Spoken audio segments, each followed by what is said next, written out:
Colegio Nacional Mixto Manuel Seoane Corrales de Cabana Sur cumple 50 años, bodas de oro de nuestra alma mater del Valle de Sondondo.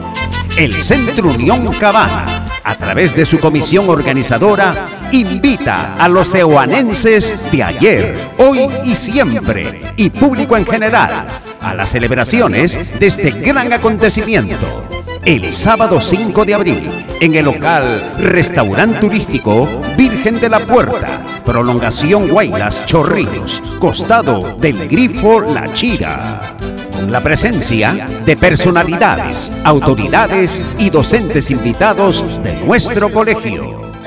Artistas seoanenses en escena: Delia Capcha, Carlos Rivera, Romancerita de Cabana Sur, Mensajerita de Cabana Sur, Ariano Cantoral.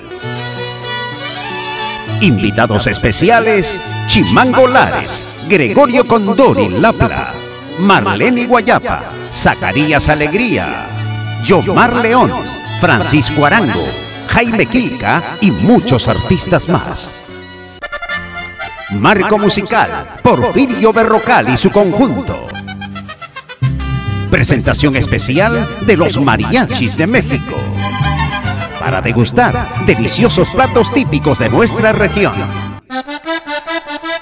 Familia seoanense, te esperamos para reencontrarnos, recordar y compartir gratos e inolvidables momentos de alegría. Sábado 5 de abril, a partir de las 2 de la tarde, en el Restaurante Turístico Virgen de la Puerta, Avenida Alameda Sur, con prolongación Guaylas Chorrillos. Te esperamos.